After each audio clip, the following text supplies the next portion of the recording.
Crypto पर सरकार का शिकंजा कसता जा रहा है। पहले सरकार ने क्रिप्टो पर 30% टैक्स लगा दिया। इससे क्रिप्टो की खरीद फरोख्त महंगी हो गई। इतना ही नहीं, क्रिप्टो करेंसी में निवेश पर अगर लोगों को नुकसान होता है तो वो उसे सेट ऑफ भी नहीं कर सकते।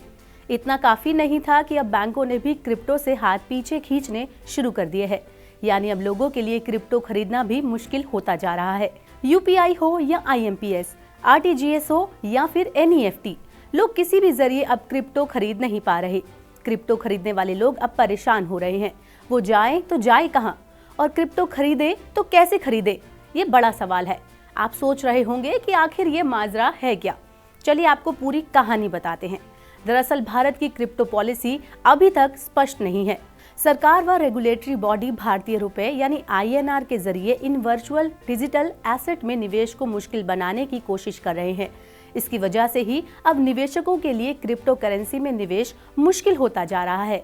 National payment corporation of India NPCI के साथ किसी भी तरह का टकराव ना हो, इसके लिए भारत में कई क्रिप्टो एक्सचेंजों ने UPI के जरिए क्रिप्टो करेंसी को खरीदने के सारे ऑप्शन बंद कर दिए हैं।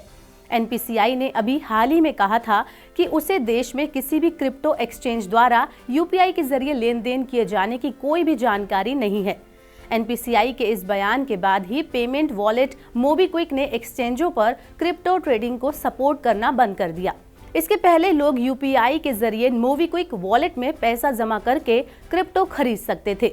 अब कॉइनस्विच, कूबर जैसे एक्सचेंजों ने भी NEFT, RTGS और IMPS के जरिए UPI और बैंक ट्रांसफर सहित सभी डिपॉजिट सर्विसेज बंद कर दी हैं। बाकी प्लेटफॉर्म पर अभी भी क्रिप्टो खरीदने के लिए नेट बैंकिंग का ऑप्शन दिख रहा है। हालांकि ऐसे बैंकों की संख्या बहुत ही कम है, लेकिन मुश्किल ये है कि देश में बड़े बैंक क्रिप्टो एक्सचेंजों को सपोर्ट नहीं कर रहे हैं। इसकी वजह से लोगों का क्रिप्टो खरीदना मुश्किल हो रहा है। अब बात आती है कि क्रिप्टो की खरीदारी कैसे की जाए। आपको बता दें कि अब क्रिप्टो जैसे वर्चुअल एसेट्स में इन्वेस्ट करने का एकमात्र ऑप्शन पीयर टू पीयर यानी P2P ट्रांजैक्शन है। ये ऑनलाइन या ऑफलाइन किसी भी जरिए हो सकता है। P2P ट्रांजैक्शन अभी भी ओपन है।